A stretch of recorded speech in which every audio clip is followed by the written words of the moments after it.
Hello everyone प्रणाम मु Rita welcome back to my YouTube channel Rita Daily Mirror. आज आपको गोटे रेसिपी शेयर करने चाहूँगी। साधारणतः आम रुटी बनला बेले किसी रुटी रही जाए से बड़का रुटी आज मु गोटे बढ़िया tasty and healthy recipe share करने चाहूँगी। चलते देखा।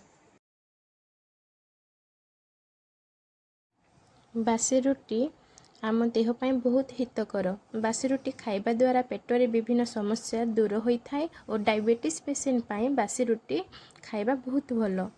एठी आमे 3टी रोटी रोल करिकी नूडल्स भली काटी पकेइबा।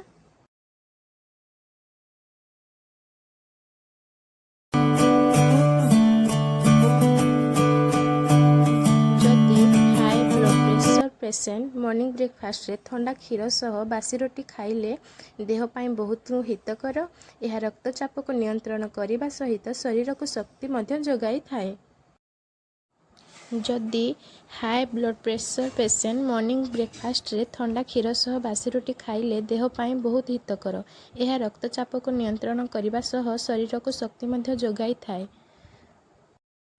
एबे रुटी नूडल्स रेडी। चलते स्टार्ट करवा रेसिपीटी आमर। मुठी गोटा जीरा पाउडर लंका पाउडर हल्दी पाउडर लुण आ गोटे कंचा लंका नहीं आउ टमाटो प्याज गाजर को काटिकी रखी आ ग्रीन मटर ता सहित रेडी करके रखी। चलते स्टार्ट करवा एबे आमर रेसिपीटी। प्रथमे गैस ऑन करी कड़े बसेबा। कड़े गरम हो सारे तेल पकाइबा। आउ तेल जिते बड़े गरम हो सारिबो सेथिरे गोटा जीरा को पकाइबा। तापरे गोटे लंका को काटिकी पकेइबा।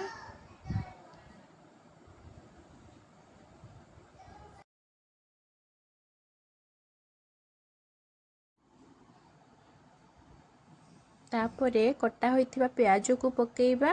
तापरे प्याज को किछि समय पई भाजी देबा जेमिति टिके टिके ब्राउन आसी जिवो।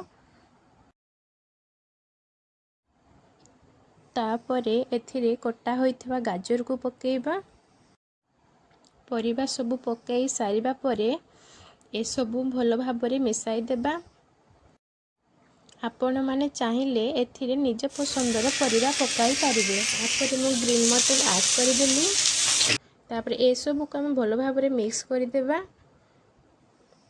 मिक्स हो सारा परे तापरे कटा जाइथिबा टमाटो को ऐड करिबा।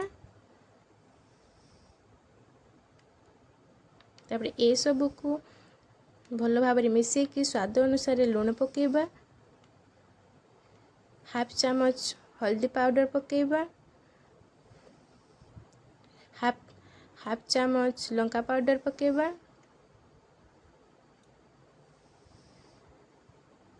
आउ हाफ चामच जीरा पाउडर पकेइबा।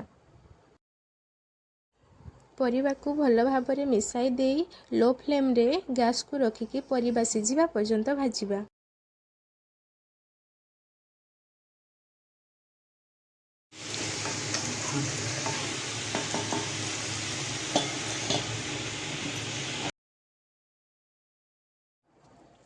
टिके समय परे परिबा हमर सिझी आसिलानी।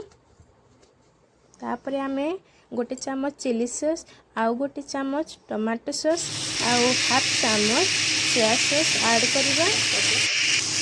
ए सब को भल भाबरे मिसई देई तापरे आमे नूडल्स भली काटिथिबा रोटी को एथिरे पकाइबा। तापरे ए सब को आमे भल भाबरे मिसई देबा। गोटे मिनिट लो फ्लेम रे या को आमे भाजिबा।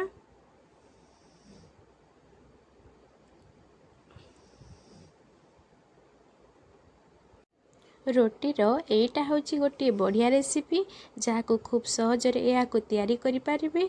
आउ या को छोट हेउ कि बड़ समस्ते खाइबा को पसंद करिवे। बड़का होइथिबा रोटी को सकाळो एमिति करी ब्रेकफास्ट हिसाब रे खाई पारिबे। वर्तमान रेडी हो गला हमर चटपटा noodles.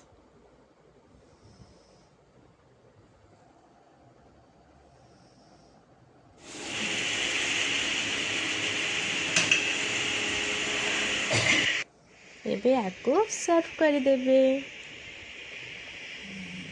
Thank you so much for watching. Don't forget subscribe my channel.